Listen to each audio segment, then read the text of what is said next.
بسم الله الرحمن الرحيم. السلام عليكم ورحمة الله وبركاته. إن الحمد لله نحمده ونستعينه ونستغفره ونعوذ بالله من شرور أنفسنا ومن سيئات أعمالنا. من يهده الله فلا مضل له ومن يضلل فلا هادي له. وأشهد أن لا إله إلا الله وحده لا شريك له وأشهد أن محمدا عبده ورسوله. يا أيها الذين آمنوا اتقوا الله حق تقاته ولا تموتن إلا وأنتم مسلمون. يا أيها الناس اتقوا ربكم الذي خلقكم من نفس واحدة وخلق منها زوجها وبث منهما رجالا كثيرا ونساء واتقوا الله الذي تساءلون به والأرحام إن الله كان عليكم رقيبا. يا أيها الذين آمنوا اتقوا الله وقولوا قولا سديدا يصلح لكم أعمالكم ويغفر لكم ذنوبكم ومن يطع الله ورسوله فقد فاز فوزا عظيما. أما بعد فإن أصدق الحديث كتاب الله وخير الهدي هدي محمد صلى الله عليه وسلم وشر الأمور محدثاتها وكل محدثة بدعة وكل بدعة ضلالة وكل ضلالة في النار. Tuan-tuan dan puan rahimani wa rahimakumullah, kita sambung bacaan kitab Zadul Ma'ad fi Hadi Khairil Ibad. Kita masih lagi dalam pengajaran daripada peperangan Tabuk. Dan kita di akhir-akhir pengajaran yang kita boleh ambil yang disebut oleh Imam Ibn Qayyim daripada kisah ini.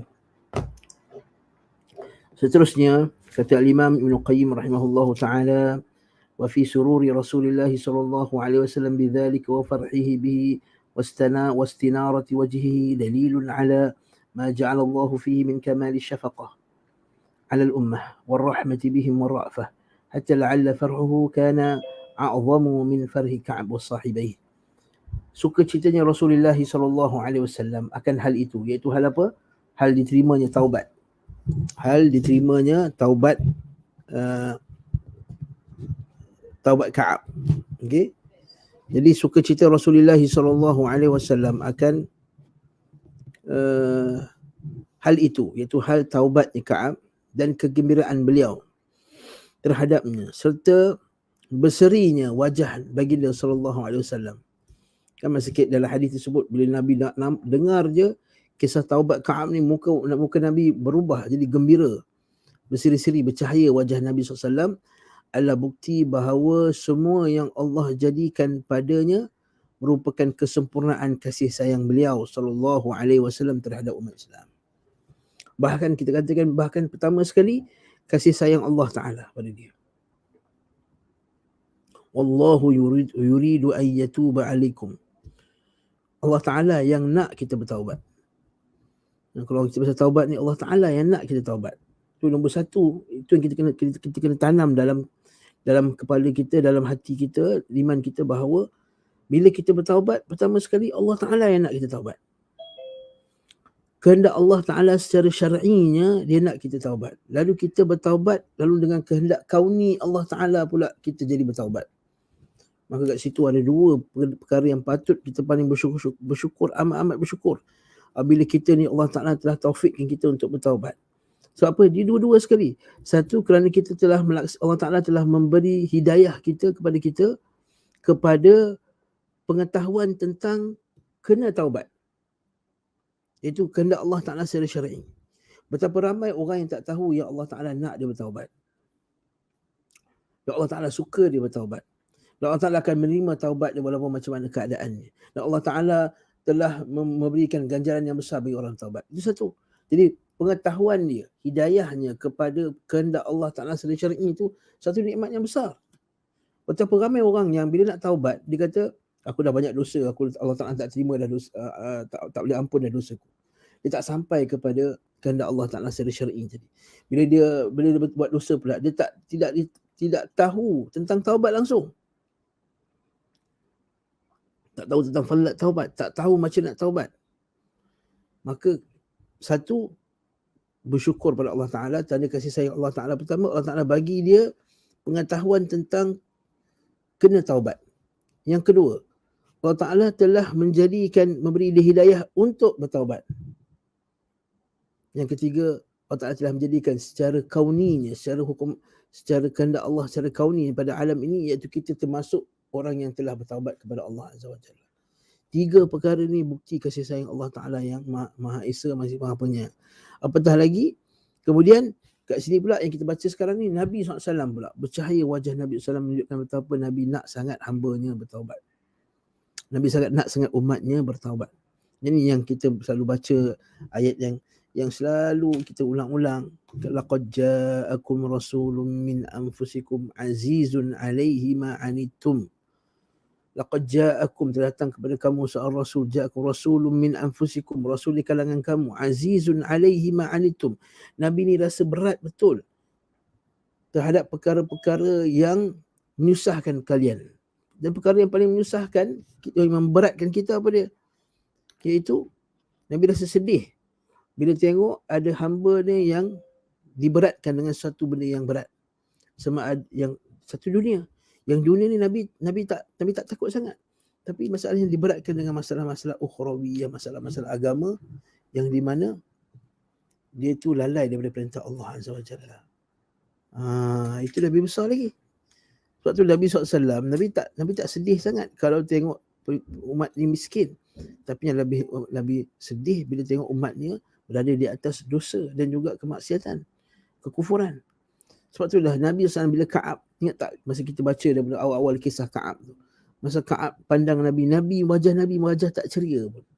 Sedangkan Nabi ni dia suka pandang sahabat dia dengan wajah yang ceria. Sebab Nabi sendiri bagi tahu kita bahawa Allah Ta'ala, bahawa apa dia, la tahqiranna minal ma'rufi syai'an, jangan kamu pandang lekeh walaupun kamu pandang kawan kamu dengan wajah yang ceria. Agak kenapa Nabi tak ceria pandang Ka'ab? Sebab Nabi sedih tengok Ka'ab buat kesalahan. Nabi sedih tengok Ka'ab dihukum oleh Allah Subhanahu wa taala. Itu kasih sayang Nabi SAW. Jadi kalau kita tanamkan perasaan tu kat kita, lepas tu kalau kita kata, bayangkan masa kita tengah buat maksiat, Nabi tengok kita buat maksiat tersebut. Allahu Akbar.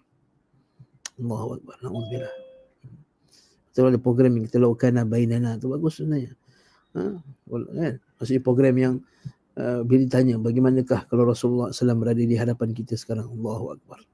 Macam ni kita nak rasa malu di hadapan Nabi. Macam ni Nabi rasa sedih tengok kita buat kesalahan tersebut. Jadi bila taubat, bila Ka'ab telah bertaubat, Allahu Akbar, berubah Nabi SAW. Wajah dia bercahaya, berubah, gembira. Lepas tu kata Imam Ibn Qayyim, itu tanda kesempurnaan kasih sayang beliau. Sempurnanya kasih sayang kepada hamba-Nya, kepada umatnya adalah kerana kasih sayangnya tak nak umatnya berada di dalam kemurkaan Allah Subhanahu Wa Taala. Itu kesempurnaan kasih sayang. Bukan kesempurnaan kasih sayang bagi anak apa yang dia nak bagi. Bagi semua. Nak kereta, bagi. Nak rumah, bagi. Nak ni, bagi. Kemudian agamanya kita abaikan. Itu bukan kesempurnaan kasih sayang. Ada setengah orang macam tu. Dia besarkan anak dia, nak kasih sayang, bagi apa yang dia nak. Ada pula yang lebih teruk lagi, macam orang kafir punya, orang barat sekarang. I support my child. Apa saya nak jadi, tak kisah jadi gay ke, jadi lesbian ke, jadi transgender ke. Sampai satu interview di negara barat tu, seorang lelaki berubah menjadi perempuan, transgender. Dia jemput ayahnya sekali dalam perjumpaan tersebut, dalam satu macam talk show lah. Dia datang je, ayah dia tengok anak dia macam tu, menangis terus ayah dia. Allahu Akbar. Tu anak tu kata, bukankah ayah sayang kat saya? Kalau ayah sayang kat saya, ayah mesti support saya. La haula wala quwwata illa billah. Ini pemikiran barat yang masuk. Kalau ayah sayang, ayah akan support saya macam mana pun keadaan saya.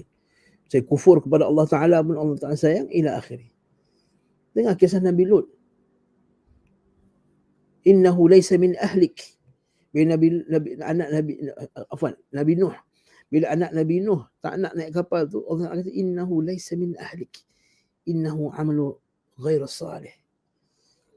Wahai Nuh, itu bukan anak kamu, wahai Nuh. Sedangkan itu anak dia daripada darah dia, Nabi Nuh SAW. Tapi sebabkan dia kufur pada perintah Allah Ta'ala, tak nak naik kapal tersebut dengan Nabi Nuh, menolak ajaran Nabi Nuh. Nabi kata, innahu laysa min ahlik, innahu amalun ghairu salih. Itu bukan daripada keluarga kamu, itu amal yang tak salih.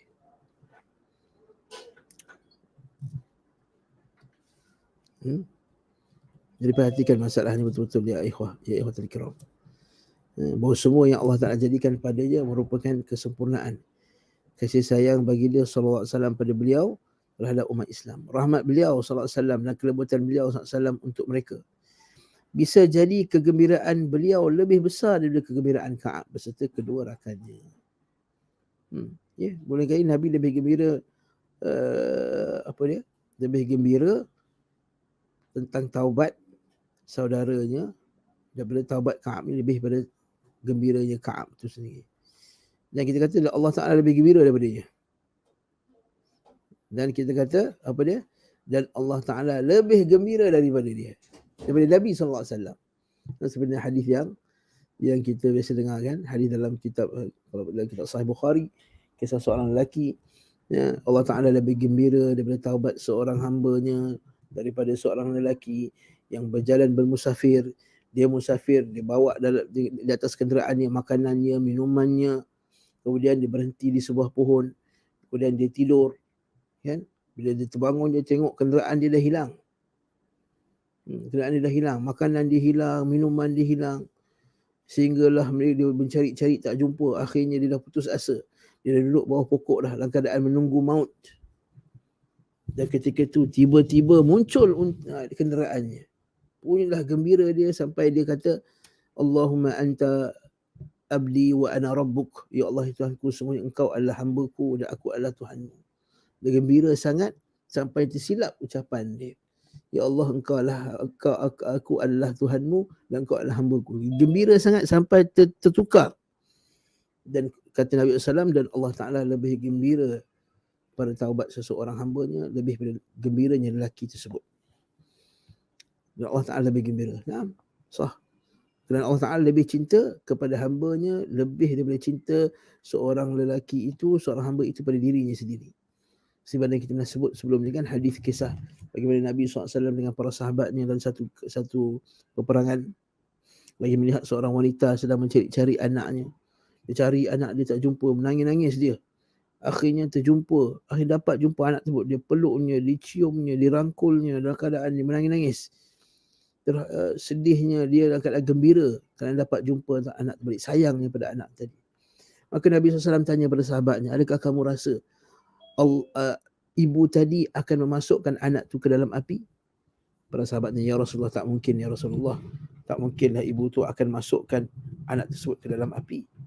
Lalu Nabi SAW kata, sesungguhnya Allah lebih sayang pada hambanya lebih daripada sayangnya anak tu tadi, ibu tu tadi kepada ibunya.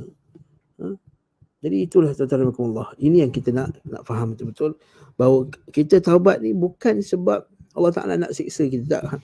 Allah Ta'ala memberi kita taubat sebab apa? Sebab Allah Subhanahu Wa Ta'ala nak kita ni dalam kebaikan dan kegembiraan dan hati yang lapang, seperti mana yang dilalui oleh Ka'ab kan. Lepas dia diterima taubat tu, dia rasa lapang. Tidak ada hari yang paling baik bagi dia daripada hari yang dia taubat. Sebab tu kata Imam Rajab Al-Hambali, ketahuilah pada hari taubat seseorang itulah hari raya. Hari Aid, hari raya seseorang itu ialah pada hari taubatnya. Itu hari raya seseorang yang sebenar-benarnya. Bukan hari raya puasa, bukan hari raya haji. Hari raya bagi individu ialah hari di mana dia taubat kepada Allah Subhanahu Wa Ta'ala. Perkataan Ka'ab, wahai Rasulullah, sungguhnya bahagian dari taubatku adalah dengan menyerahkan hartaku. Maksudnya Ka'ab kata,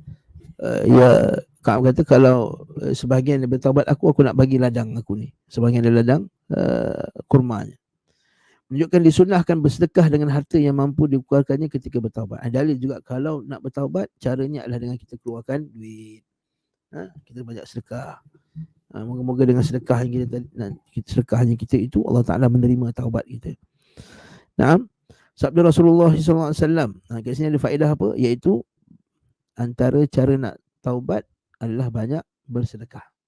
Selain daripada cara-cara yang lain, antara cara lain yang kita jumpa dalam hadis kan, iaitu buat baik kepada mak ayah. Nabi kata, "Lau ananta lahal kalama," bukan, hadis Ibnu Abbas radhiyallahu anhu kan, ada orang jumpa Ibnu Abbas. Dan kata, ya Rasulullah, aku ada seorang wanita yang aku suka sangat kat perempuan tu. Dan perempuan tu pun dah suka kat aku sebenarnya. Dan kemudian aku masuk meminang. tapi peminanganku ditolak. Lalu wanita itu berkahwin dengan lelaki lain. Menerima pinangan lelaki lain, bukan berkahwin, menerima pinangan lelaki lain. Lalu aku telah membunuh wanita tersebut. Apakah aku ada taubat? Maka kata Ibn Abbas, dia kata, adakah kamu punya ibu dan ayah? Dia kata, aku tidak punya ibu dan ayah. Aku tak ada ibu dan ayah, aku hanya ada ibu sahaja. Lalu dia kata, pergilah kepada ibumu, buat baiklah kepadanya, kerana sesungguhnya aku tidak tahu perkara yang paling baik untuk menghapuskan dosa-dosa kamu tu tadi daripada berbuat baik, daripada birrul walidain. Allahu Akbar. Nampak tak? Ibn Abbas dia anggap bahawa dosa bunuh orang tu tak ada apa yang boleh mengkafarahkannya melainkan buat baik kepada mak ayah. Dalil bahawa orang yang bertaubat buat baik kat mak ayah. Bukan sekadar taubat untuk diri dia, buat baik juga mak ayah sebagai tanda dia bertaubat kepada Allah Subhanahu wa taala. Naam. Sabda Rasulullah SAW, tahanlah sebahagian hartamu, demikian itu adalah baik bagimu. Ketika Ka'ab dia nak sedekah semua daripada harta dia, ladang dia tu, Nabi kata tak payahlah, amsik alaika ba'd malik. Nabi kata tahanlah sebahagian daripada amsik alaika ba'd malik. Tahanlah sebahagian daripada hartamu. Maksudnya Nabi tak kasih sedekah semua. Nabi tak kasih sedekah semua. Wa innahu khairul lak. Kerana demikian itu lebih baik bagimu. Menunjukkan bahawa seseorang yang bernazar dengan seluruh hartanya tidaklah diharuskan baginya, tidaklah diharuskan untuk sedekah dengan semua hartanya, melainkan diperbolehkan baginya untuk menyisakan sebahagiannya. Riwayat yang telah berbeza-beza dengan ini. Di dalam Sahihain disebutkan bahawa Nabi SAW bersabda kepadanya, tahanlah sebahagian hartamu, tanpa menyebutkan kadarnya. Bahkan beliau SAW menyebutkannya secara mutlak dan menyerahkan kepada ijtihadnya dalam mengukur kadar yang cukup baginya. Inilah yang benar. Apabila harta tersebut kurang dan tidak mencukupi dirinya dan keluarganya, maka tidak diperbolehkan baginya untuk sedekah dengan harta tersebut dan nazarnya tidak termasuk sebuah ketaatan. Faham tak maksudnya ni tuan-tuan? Maksudnya macam ni. Kalau kita nazar, saya nak nazar nak sedekahkan 10,000 ringgit. Kemudian masa dia tengah semangat tu dia nazar RM10,000. Tapi bila dah tiba waktu yang dia kena bayar nazar tadi, dapati bahawa keluarga dia pun makan tak cukup. Dia pun ada hutang. Dia pun ada sekian-sekian, anak ahli keluarga dia tak sempurna hajat keluarga ni, makanan tak cukup, tak ada pakaian, maka tidak wajib kita nazarkan seluruhnya. Kita boleh ambil sebahagian. Walaupun kita dah nazar 10,000, tapi tak wajib untuk bayar 10,000. Kerana apa? Kerana dia memang memerlukan wang tu tadi. Ini maksud Imam Ibn Qayyim. Tidak wajib baginya untuk menunaikannya. Sedangkan harta yang lebih daripada kadar yang mencukupinya dan keperluannya, maka mengeluarkan bersedekah dengan harta tersebut lebih utama.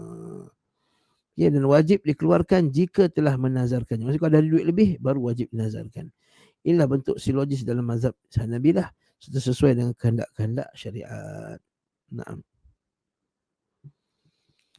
Kerananya keperluan seseorang dan keluarganya harus didahulukan daripada segala kewajipan-kewajipan berkaitan dengan harta benda. Maksudnya dalam masalah harta benda, iaitu Islam meraihkan keperluan orang pemilik harta itu dulu. Sebab itu dalam zakat. Kalau tak cukup nisab, tak cukup kadarnya, tak boleh. Kan? Mana boleh kita ambil zakat. Lepas tu Nabi kata apa? Dalam hadis tu tak boleh ambil lebih pun daripada harta yang sepatutnya. Ittaqu wa karaima amwalihim, kan? Takutilah kamu akan daripada mengambil harta yang mulia, maksudnya kamu ambil lebih daripada sepatutnya. Kata hatta Nabi ketika kafarah yang seorang sahabat yang berbuka kan, pada bulan puasa tu yang menjimat isterinya, Nabi kata ambillah duit tu, kemudian bagi makan pada anak kamu sendiri. Baik berkaitan dengan hak Allah seperti kafarah dan haji. Contohnya haji kan, tak cukup duit, tak boleh pergi haji dulu. Pergi dengan kafarah, atau kafarah haji sekalipun. Atau dengan berkaitan dengan hak manusia seperti menunaikan hutang Yang sebelum menaikkan hutang, makanan kita pun kena jaga dulu. Kalau kita miskin, waktu Allah Ta'ala kata wa in kana dhu usratin fanadhiratun ila maisarah. Kalau orang tu dalam keadaan susah, maka dia beri tangguh hutang tersebut, jangan seksa dia. Fanadhiratun ila maisarah. Nampak? Jadi kita kerana kita akan membiarkan seseorang yang merugi harta yang sudah seharusnya bagi orang miskin, pembantu, pakaian, alat kerja ataupun harta yang digunakannya untuk berdagang memenuhi keperluannya jika pekerjaannya telah hilang. Sedangkan selebihnya adalah hak bagi pemilik piutang, pemilik hutang itu tadi. Imam Ahmad menyebutkan bahawa seorang yang bernazar mengeluarkan sedekah dengan seluruh hartanya hanya diperbolehkan sepertiganya sahaja. Imam Ahmad pula lagi tegas dalam masalah ni. Kalau nak sedekah semua tak boleh, kena sedekah 1/3 saja. Dan para ulama Hanabilah menyebutkan dalil beliau dengan hadis yang diriwayatkan oleh kisah Ka'ab ini, bahawa beliau mengatakan, wahai Rasulullah, sungguh di antara bahagian taubatku adalah mengeluarkan semua hartaku bagi Allah dan Rasulnya sebagai sedekah. Beliau menjawab, tidak. Aku kata, kalau begitu setengahnya? Beliau menjawab, tidak. Kalau begitu apakah sepertiganya? Beliau menjawab, ya. Aku kata, maka aku menahan bagiku yang ada di Khaybar. Okey, cuma hadis yang kita baca ni tak sahih. Maksudnya dalam kisah yang kita baca sebelum ni, ada tak Ka'ab menetapkan bilangan tertentu? Tidak. Adakah Nabi menetapkan? Tidak. Tapi dalam riwayat ini, riwayat Abu Daud ni, Nabi SAW seolah-olah macam menetapkan. Maksudnya, boleh tak aku sedekah semua? Tak boleh. Separuh? Tak boleh. 1/3? Boleh. Cuma hadis ni tak sahih. Kata Ibn Qayyim, keontentikan hadis ini perlu diteliti. Riwayat yang sahih pada kisah Ka'ab diriwayatkan oleh penulis kitab As-Sahih dari hadis Az-Zuhri dari Ka'ab, anak Ka'ab bin Malik, bahawa beliau SAW bersabda, tahanlah sebahagian hartamu tanpa menyebut kadarnya. Tanpa menyebut batasan kadarnya. Nampak? Dia telah lebih mengetahui kisah tersebut daripada selainnya kerana dia adalah anak Ka'ab tersendiri dan mereka mengutipnya dari Ka'ab. Dan jika ada yang mengatakan bagaimana dengan pendapat kalian dengan hadis yang diriwayatkan oleh Imam Ahmad dalam musnadnya, bahawa Abu Lubabah bin Abdul Munzir ketika bertaubat kepada Allah, dia mengatakan, wahai Rasulullah, sesungguhnya bahagian dari taubatku adalah dengan meninggalkan kampung kaumku lalu tinggal dekat dengan anda, dan aku akan menyerahkan seluruh hartaku sebagai sedekah kepada Allah Azza wa Jalla dan Rasulnya. Lalu Rasulullah SAW bersabda, cukuplah engkau bersedekah dengan 1/3 hartamu. Nampak? Yang ni seolah hadis ni menyokong pendapat Imam Ahmad tadi kan. Hadis tadi, kisah Ka'ab tadi tak sahih. Okey, kalau tak sahih, ini hadis yang kedua Imam Ahmad dari Abu Lubabah ni. Hampir sama juga kisah ni, ya Allah, aku nak taubat, maka aku nak sedekah seluruh harta aku. Nabi kata tak payah, cukup 1/3 dah, cukuplah. Ada yang mengatakan hadis inilah yang dijadikan argumen Ahmad, bukan hadis Ka'ab. Dan dia mengatakan pada riwayat anak beliau Abdullah, apabila seorang bernazar untuk bersedekah dengan seluruh hartanya dan sebahagiannya, dan dia mempunyai harta lebih banyak daripada apa yang dia miliki, pendapat yang aku pilih bahawa sedekah itu yang cukup baginya adalah 1/3. Imam Ibn Qayyim 1/3 dikarenakan Nabi SAW memerintahkan Abu Lubabah mengeluarkan 1/3. Ahmad lebih mengetahui tentang hadis jika hendak buat argumen dengan hadis Ka'ab ini yang ternyata terdapat penyebutan 1/3. Dan riwayat yang mahfuz pada hadis ini adalah lafaz tahanlah sebagian hartamu. Sepertinya Ahmad berpendapat penggunaan lafaz yang mutlak pada hadis Ka'ab ini dengan lafaz hadis Abu Lubabah. Maksudnya Ahmad digabungkan hadis Ka'ab dengan hadis Abu Lubabah ni yang kata sedekah 1/3. Jadi kesimpulannya macam mana tuan-tuan? Jadi kesimpulannya Imam Ibn Qayyim sebut, kalau orang tu diniat nak sedekah infak seluruh hartanya, maka yang wajib ialah 1/3. Yang lebih tu sunat. Yang wajib tu 1/3, yang lebih tu adalah sunat. Wallahu ta'ala alam bissawab.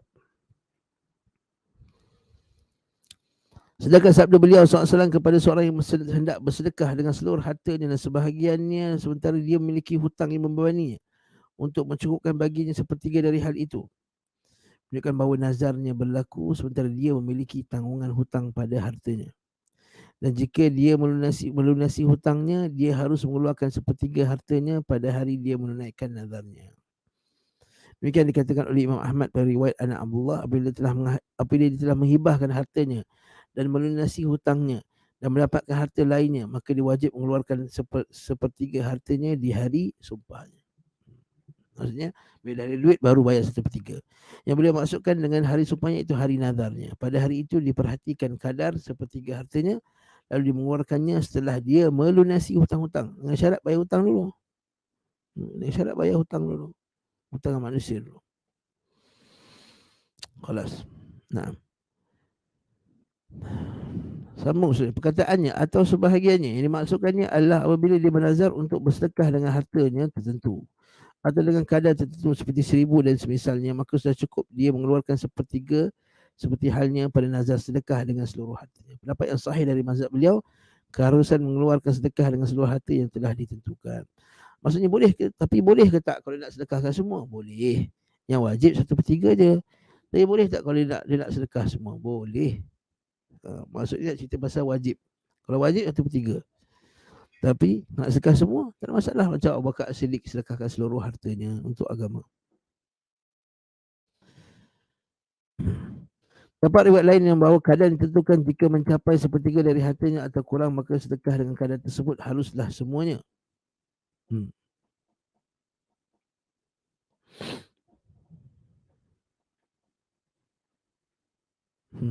Ini pendapat lain pula. Ini pendapat Atuk Ibn Taymiyah. Pendapat Abul Barakat Ibn Taymiyah Al-Jad. Okay, yang karang kitab Muntaqal Akhbar. Antara ulama yang paling alim sekali. Sebagai ulama boleh bagi biografi Abul Barakat ni, dia antara ulama yang paling alim dalam khilaf ulama. Okay. Dia punya pendapat agak berbeza sikit. Dia kata macam ni.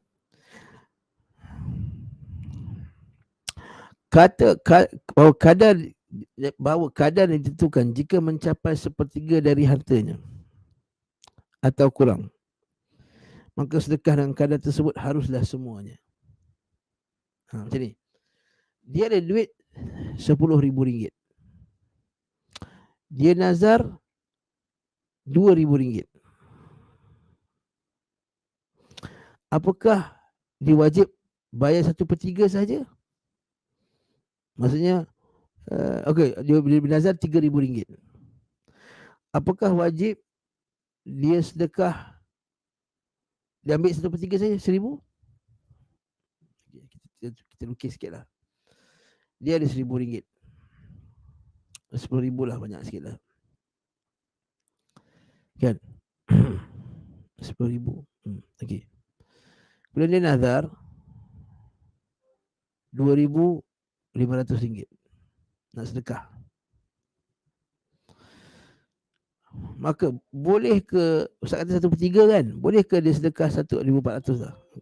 Senang kira 3,000 lah. Okey. Boleh tak dia sedekah hanya 1,000 saja?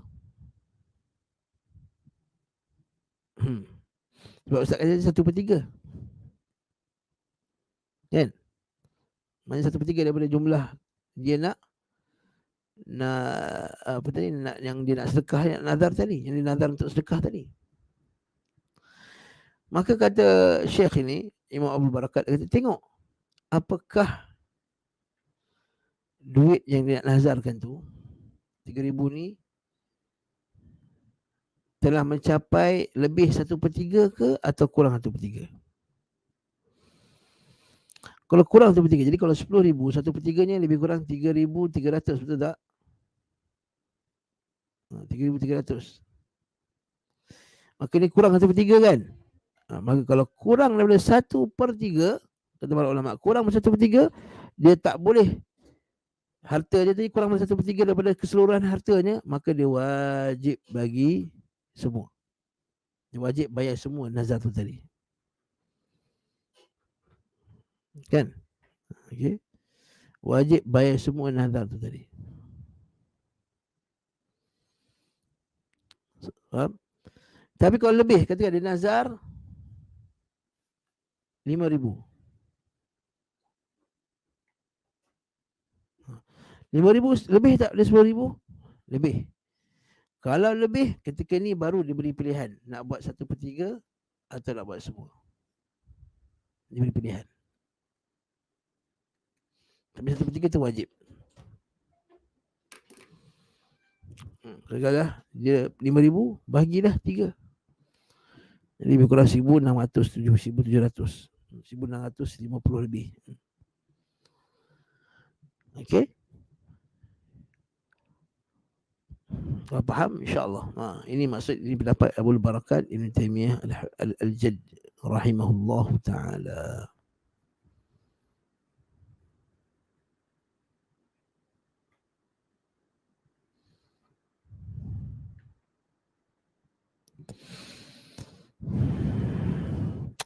Selanjutnya, hadis ini bukanlah dalil menunjukkan bahawa Ka'ab dan Abu Lubabah melakukan nazar yang harus dipenuhi.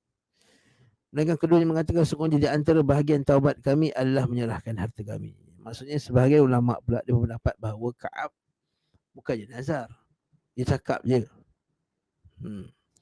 Dan dia kata pernyataan ini tidak secara jelas mengindikasikan sebuah nazar. Nampak tak? Pernyataan ini tidak menunjukkan bahawa dia nazar. Dia kata, maksudnya dia kata sudah bertaubat aku nak sedekah. Dia tak kata ya Allah aku bernazar pada aku janji nak sedekah. Tak. Jadi tak wajiblah bagi semua. Itu dipakai oleh sebagian ulama. Pernyataan ini tidaklah jelas mengindikasikan sebuah nazar. Akan tetapi keinginan untuk mengeluarkan sedekah dengan harta benda mereka berdua sebagai ungkapan rasa syukur kepada Allah atas diterimanya taubat mereka berdua. Kemudian Nabi SAW menghabarkan bahawa sebahagian harta mereka sudah mencukupi pernyataan syukur tersebut. Mereka berdua tidak perlu mengeluarkan harta benda yang lain itu, yang lain. Ini sabda beliau SAW kepada Sa'ad, di mana dia telah minta izin untuk beliau untuk menguasaikan seluruh hartanya. Lalu Nabi mengizinkannya dengan kadar 1/3.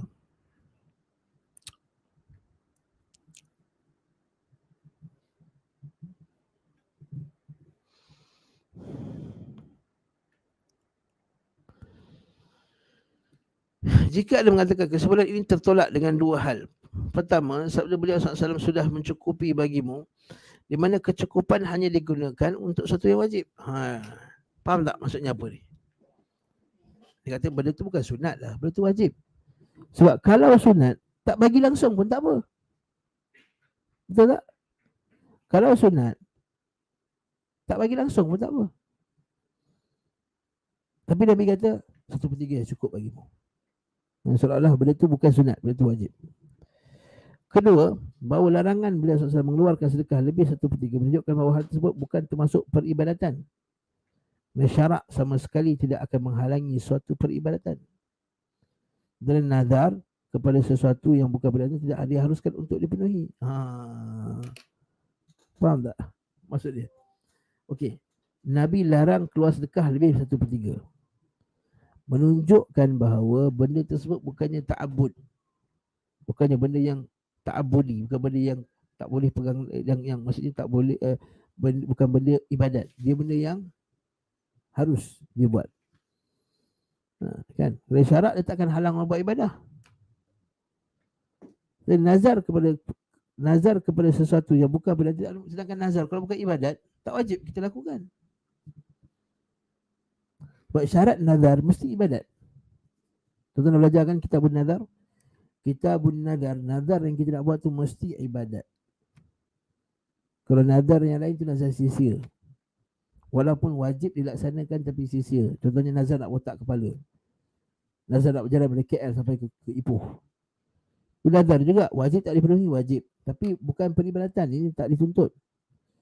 Nazar yang wajib ini, nazar yang perlu dituntut ini ialah nazar itu mewajibkan ke atas kita perkara yang tak wajib, perkara yang sunat. Seperti puasa sunat diwajibkan. Lillahi alayya saumi kada wa kada. Aku nak berpuasa pada hari sekian dan sekian. Dia nazar. Jadi sekarang ni soalannya, ini argumen kepada yang kata benda tak wajib. Dia benda tu wajib. Sebab apa? Sebab kalau nazar, kalau dia bukan ibadat, maka Nabi takkan halang dia. Bukan, kalau dia bukan ibadat, kalau dia ibadat, Nabi takkan halang dia. Kalau dia ibadat, Nabi takkan halang. Buat ta'abud. Tapi kali Nabi halang, bahawa dia adalah wajib. Ibnu Qayyim jawab balik. Jawabnya, ada pun sabda beliau, sudah mencukupi bagimu, bermakna sudah cukup bagimu, yang termasuk wazan timbangan kata kerja ar-rubai. Bukan bahasa kata jaza anhu, di mana menetapkan. Dia kata ajza'ani, seperti kafani, telah mencukupi. Kata jaza anni, seperti qada anni, ketetapan keharusan bagiku. Dan ini yang dipergunakan untuk menunjukkan sesuatu yang wajib. Termasuklah di antaranya adalah sabda Nabi SAW pada Abu Burdah. Rasulullah SAW ditetapkan keharusan bagimu, namun tidak boleh seorang pun selainmu.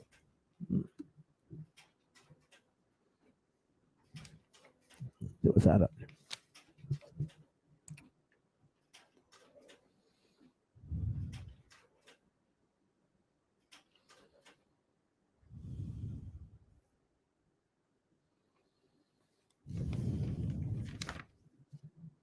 Yujzu'aka, yakfika, fahuwa minar rubai, ajza'a, ajza'a. Bukan sulasi kan? Ajza'a. Tambah satu lagi huruf. Rubai. Ajza'a.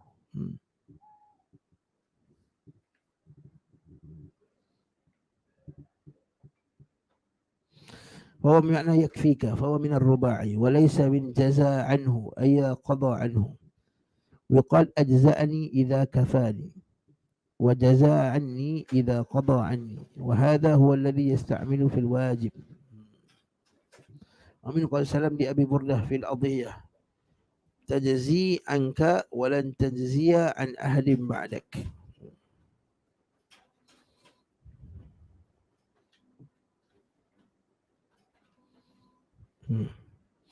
والكفاية تستعمل في الواجب والمستحب.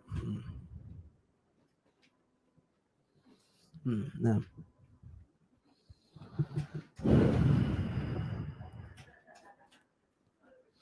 Adapun penolakan beliau sallallahu alaihi wasallam di atas sedekah yang melebihi kadar sepertiga harta adalah isyarat beliau sallam kepada sesuatu yang lebih ringan baginya dan kepada sesuatu yang memberi manfaat baginya pada agama dan dunianya.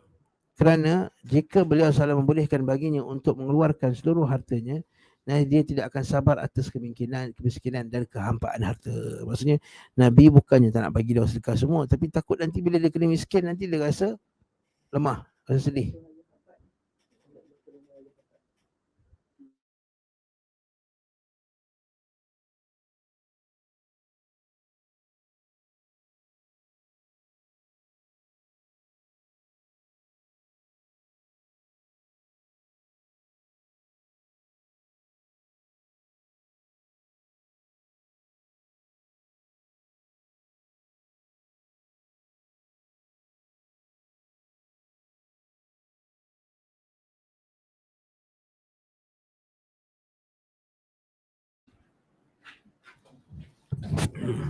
Nah, afwan. Kerana jika beliau SAW membolehkan baginya untuk mengeluarkan seluruh hartanya, nanti dia tidak akan sabar atas kemiskinan dan kehampaan harta. Maksud takut nanti dia akan rasa takut nanti dia akan rasa susah bila tak ada duit nanti. Nah.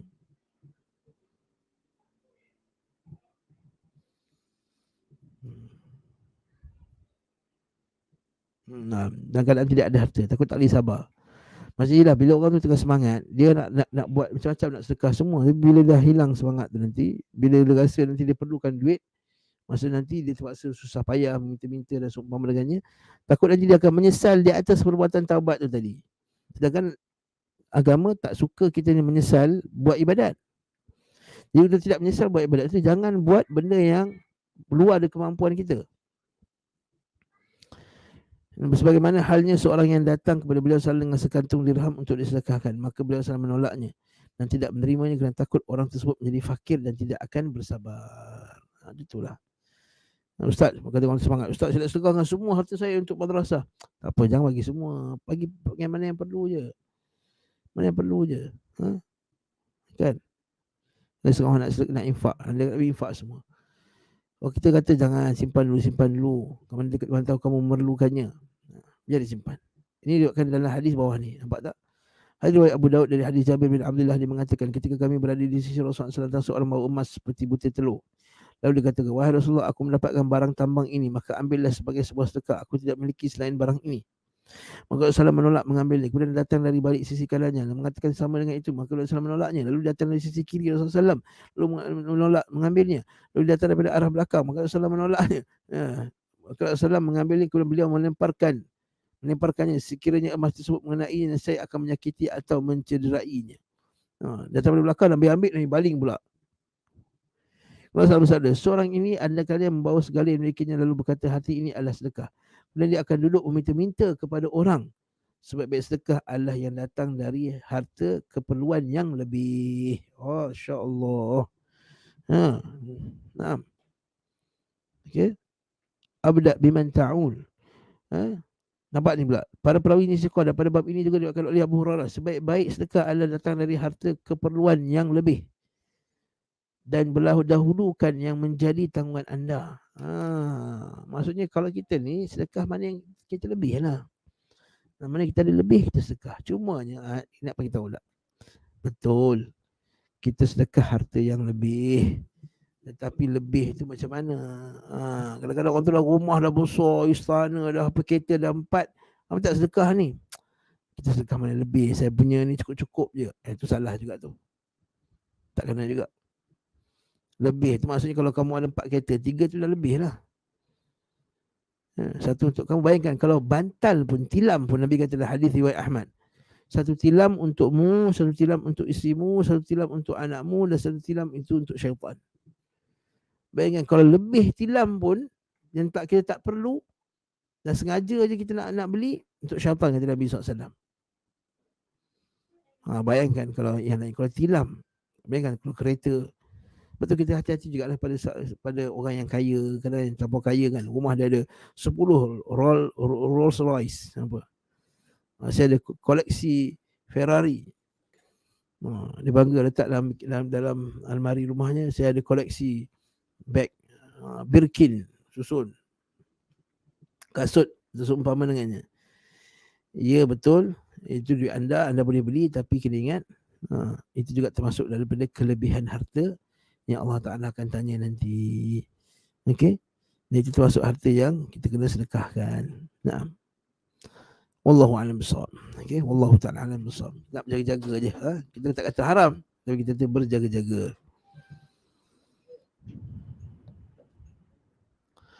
Jadi kesimpulan daripada perenggan ni tadi nak beritahu bahawa jangan, bila orang nak sedekah, jangan sedekahkan seluruh hartanya. Simpan sebahagian daripadanya untuk dimakan, kegunaannya, dan juga untuk keperluannya.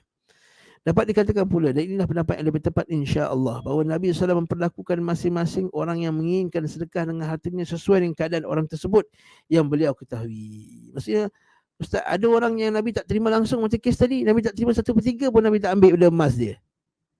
Nabi reject terus. Abu Lubabah Nabi ambil hanya 1/3. Tapi Abu Bakar As-Siddiq Nabi ambil semua. Macam nak buat tu? Ada 3 ni tadi. Satu Nabi tak ambil langsung, kisah ni yang kita baca sekarang tadi. Satu Nabi ambil 1/3, macam kisah Ka'ab dan juga Abu Lubabah bin Al-Munzir. Yang ketiga, kisah Abu Bakar As-Siddiq, seluruhnya Nabi terima. Maka jawapannya apa? Maka jawapannya Nabi meraihkan keadaan setiap orang. Abu Bakar As-Siddiq Nabi tahu, kalau dia miskin macam mana pun, Abu Bakar As-Siddiq tak akan menyesal di atas perbuatannya, tak akan kembali kepada kufur, tidak akan rasa lemah iman, kerana iman dia telah mencapai darjat yang sangat hebat. Abu Bakar As-Siddiq. Tapi yang lain, Nabi tahu kalau mereka ditimpa kemiskinan, mereka akan susah hati, macam kes tadi. Nabi kata kalau dia bagi semua, kalau aku menerimanya, kata Nabi, nescaya dia ni akan meminta-minta kepada manusia. Sebab Nabi kenal. Jadi kita macam tu juga, kita tengok orang macam mana. Beliau salah membolehkan Abu Bakar As-Siddiq untuk mengeluarkan semua hartanya. Dan beliau salah bersabda, apakah yang engkau tinggalkan untuk keluargamu? Lalu Abu Bakar menjawab, aku menyisakan bagi mereka Allah dan Rasulnya. Aku tak tinggal apa-apa ya Rasulullah, mereka Allah dan Rasulnya sahaja.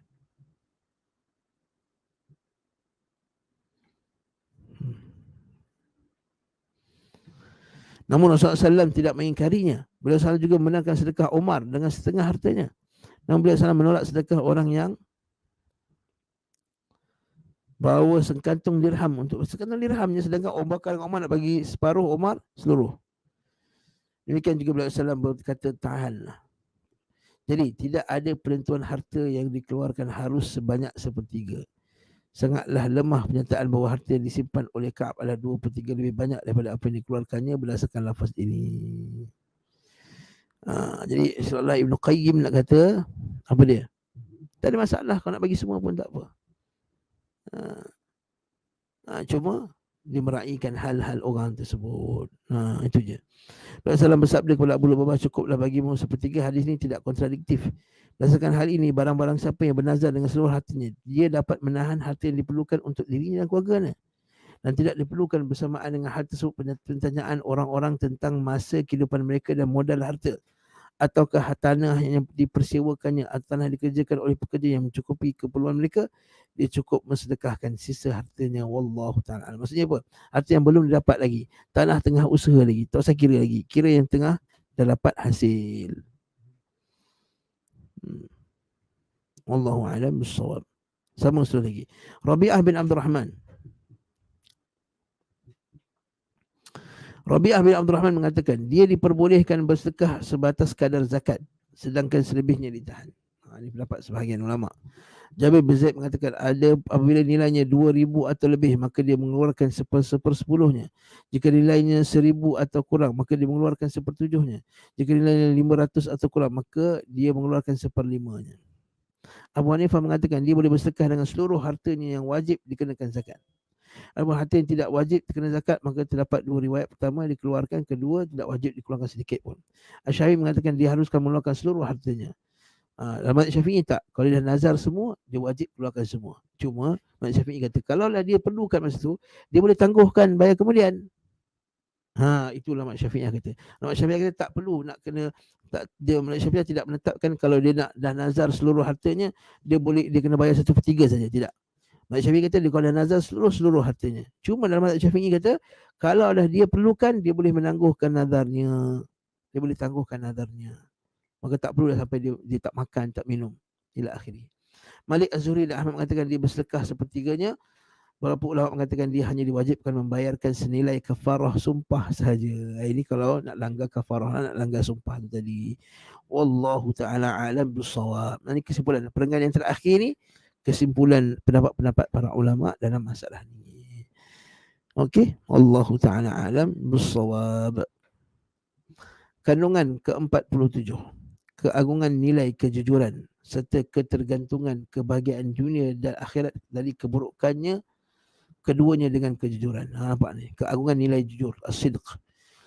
Ka'ab kata aku akan jujur. Sebab kata kalau aku tak jujur, Allah Ta'ala akan bongkarkan aku. Rasulullah akan tahu juga.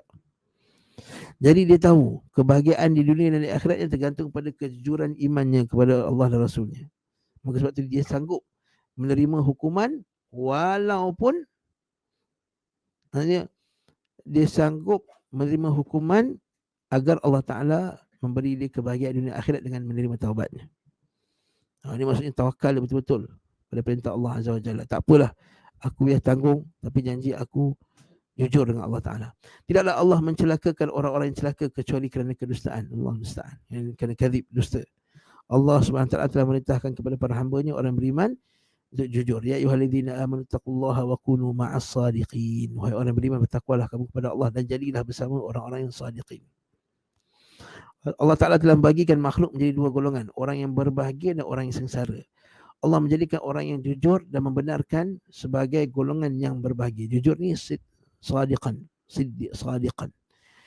Jujur apa? Jujur dalam iman dia. Jujur dalam iman dia lah.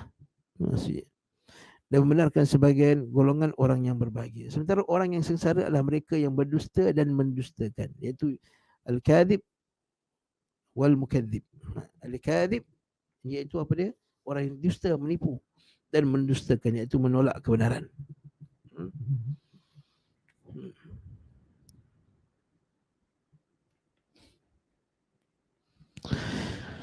Waqad amara Allah, yakni bahawa kebahagiaan biasanya diperoleh dengan kejujuran dan pembenaran. Pembenaran ini iaitu membenarkan syariat Islam, membenarkan keimanan. Sedangkan kesengsaraan biasanya terjadi akibat kedustaan dan pendustaan. Fasa'at dairatul ma'as sidqi wat tasdiq. Dengan ayat Ibn Qayyim cantik. Fas'adatu da'iratun ma'as sidqi wat tasdiq. Kebahagiaan itu berputar bersama dengan as-sidq, jujur, wat tasdiq, membenarkan agama, membenarkan Rasulullah, membenarkan Quran, membenarkan hadis Nabi sallallahu alaihi wasallam. Wasyaqawatu, kecelakaan, kesengsaraan, dairatul ma'al kadhibi wat takdzib. Cantik. Dan kesengsaraan. Betul kita tengok orang yang bisnes menipu. Bahagia ke dia? Tak bahagia. Wasyaqawatu dairatul ma'al kadhibi wat takdzib. Dustakan. Tak bahagia dia nak menipu. Tak jujur. Betul, fa in bayyana wa sadaqa burika lahuma fi bai'ihima. Naam. Allah mengkhabarkan, ayat ni cantik, kita boleh ambil ni. Kita boleh ambil letak kat dalam Facebook, buat poster. Fas'adatu da'iratun ma'as sidqi wat tasdiq wasyaqawatu da'iratun ma'al kadhibi wat takdzib. Cantik ayat ni. Boleh letak dalam Facebook. Wa akhbara subhanahu wa ta'ala annahu la yanfa'u al-ibada يوم القيامة إلا صدقهم وجعل علم المنافقين الذين تميزوا به هو الكذب في أقوالهم وأفعالهم فجميع ما نعاه عليهم أصله الكذب في القول والفعل فصدق يريد فالصدق بريد الإيمان ودليله ومركبه وسائقه وقائده وحليته ولباسه بل هو لبه وروحه. ما شاء الله. القيم ما شاء الله.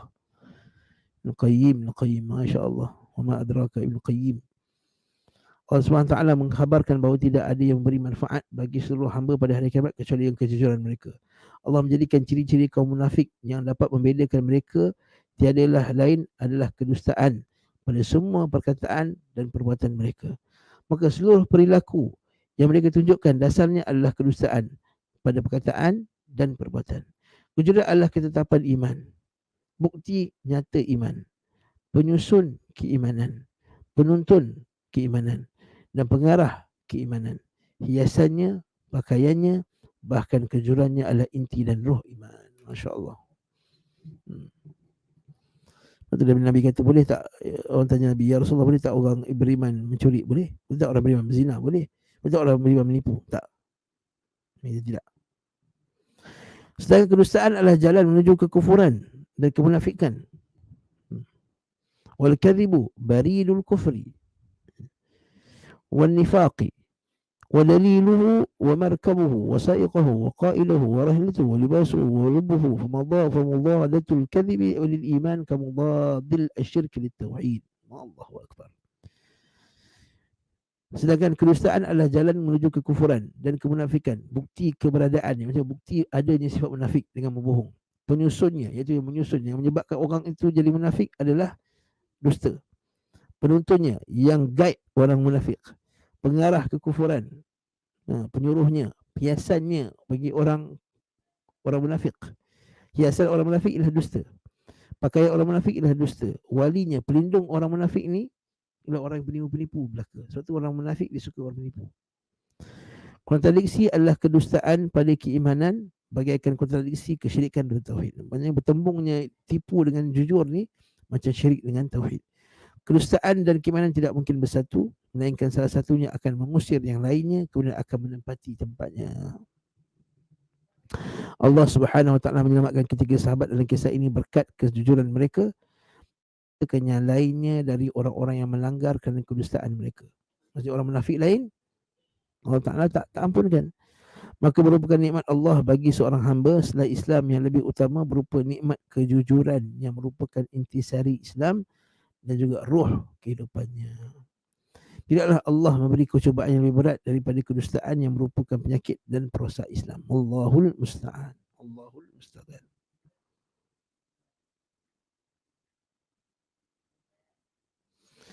Wallahu ta'ala alam bisawab. Kita berhenti kat sini tuan-tuan, sebab lepas ni tajuk dia agak menarik juga. Sebab Allah Ta'ala bincangkan ayat laqad taballahu 'alal mu'minin. Okay. Ada soalan ke? Bagi tak ada soalan. Kalau tak ada soalan, kita sambung sikit lagi dah. Boleh dah. Sambung sikit lagi sampai ke hujung bahagian tu. Sama sekali lagi. Okay, Allah Ta'ala berfirman, sesungguhnya Allah Ta'ala telah menerima taubat Nabi, orang-orang Muhajirin dan orang Ansar yang mengikuti Nabi dalam masa kesulitan, iaitu masa perang Tabuk. Setelah hati segolongan daripada mereka hampir berpaling, iaitu kisah Ka'ab ni. Allah menerima taubat mereka, iaitu Ka'ab dan lagi dua orang sahabat. Sesungguhnya Allah Maha Pengasih lagi Maha Penyayang kepada mereka. Ini adalah salah satu di antara perkara yang paling agung dalam hal pengenalan seorang hamba, berupa kadar taubat dan keutamaannya di sisi Allah. Tengok bahasa Arabnya, hadza min a'dham ma yu'arrifu al-'abdu qadra taubah wa fadlaha indallah wa annaha ghayatu kamal mu'min. Ini bahawa taubat adalah puncak kesempurnaan seseorang mukmin. Kerana Allah Ta'ala memberikan mereka kesempurnaan ini sesuai peperangan setelah mereka menyerahkan segala daya upayanya, menyerahkan diri dan harta benda mereka beserta tempat tinggal mereka kepada Allah. Dan akhir dari perkara mereka, Allah menerima taubat mereka. Kerananya Nabi SAW menjadikan hari diterimanya taubat Ka'ab sebagai hari paling baik yang dia lewati semenjak dilahirkan oleh ibunya sehingga hari itu. Seorang tidak akan mengetahui hal ini dengan pengenalan yang benar kecuali hamba yang telah mengenal Allah. Maksudnya dalam pengetahuan, bukan pengenalan ni, pengetahuan.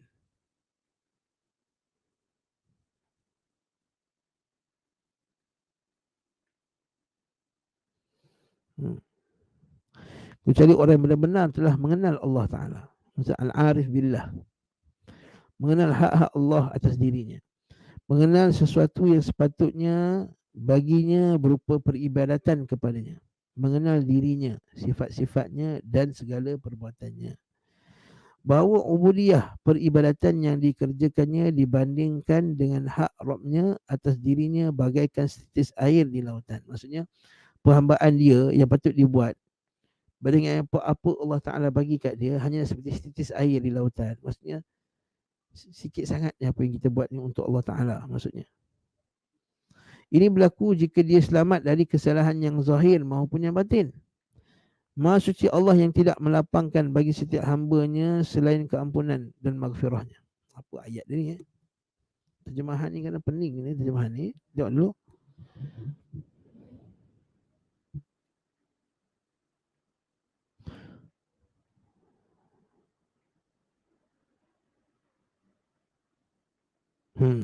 Maha suci Allah yang tidaklah luas hambanya ghairu afwihi. Dengar ni dulu maksud hadis ni.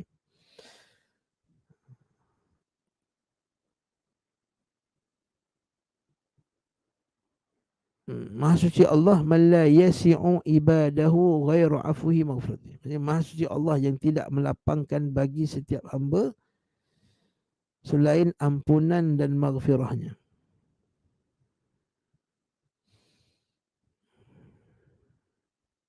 Fasubhana man la yasi'u ibadahu ghairu afwihi wa maghfiratihi. Maha suci Allah yang tidak melapangkan, tidak meluaskan bagi hambanya kecuali pengampunan dan maghfirah. Maksudnya sini, ayat nak kata tidak ada benda yang paling lapang yang Allah Ta'ala bagi, luas pintunya daripada pintu keampunan dan taubat. Maksudnya macam itulah. Faham tak maksudnya? Maksudnya ialah Maha suci Allah yang tak ada benda yang paling lapang yang Allah Ta'ala bagi keluasan yang Allah Ta'ala bagi pada hambanya yang paling luas daripada taubat. Yang lain semua ada had-had dia. Pintu kecintaan ada hadnya. Pintu apa? Rezeki ada hadnya. Allah Ta'ala bagi siapa yang Allah Ta'ala tetapkan rezeki kan. Apa lagi? Rezeki, kasih sayang, keluarga, anak beranak ila akhirih. Semua ada had-had yang Allah Ta'ala telah tentukan ke atas hamba-Nya. Kecuali keampunan, Allah Ta'ala buka kepada siapa saja nak taubat. Sebenarnya hadis yang innallaha yabsutu yadayhi fil laili fil masai, Allah Ta'ala membukakan tangannya pada waktu petang untuk menghapuskan dosa orang lakukan pada waktu pagi fil nahar. Allah Ta'ala buka tangannya pada waktu pagi untuk menghapuskan dosa orang pada waktu malam. Adapun selain itu hanya mendatangkan kebinasaan. apabila Allah meletakkan keadilannya atas mereka, di mana Allah mengazab penduduk langit dan bumi, maka azab tersebut bukanlah zalim kepada mereka. Maksudnya kalau Allah Ta'ala nak azab kita semua, yang baik ke yang jahat ke, tak zalim. Sebab kita semua berhutang dengan Allah. Maka azab tersebut bukanlah kezaliman kepada mereka. Jika Allah merahmati mereka, maka rahmatnya lebih baik bagi mereka daripada segenap amalan mereka. Ini potongan daripada hadis Nabi. Lau ya'adziballahu ahla samawati wa ahla ardihi wa yu'adzibuhum ghairu zalimin lahum. Hadis itu. Jika Allah merahmati mereka, maka rahmatnya lebih baik bagi mereka daripada segenap amalan mereka, dan amalan seorang tidaklah memberi keselamatan bagi seorang pun dari mereka. Maksudnya amalan seorang tidak boleh menyelamatkan seorang daripada azab Allah Subhanahu Wa Taala. Yang beri keselamatan daripada azab Allah adalah rahmatnya. Itu maksudnya. Jadi kalau bila Allah Ta'ala telah merahmati mereka, wa in rahimahum farahmatuhu khairul lahum min a'malihim. Kalau Allah merahmati, dah suka kat kita, maka rahmatnya lebih besar daripada amalan kita. Wallahu ta'ala alam bis-shawab. Wa sallallahu ala Muhammad wa ala alihi wa sahbihi wasallam. Walhamdulillahi rabbil alamin.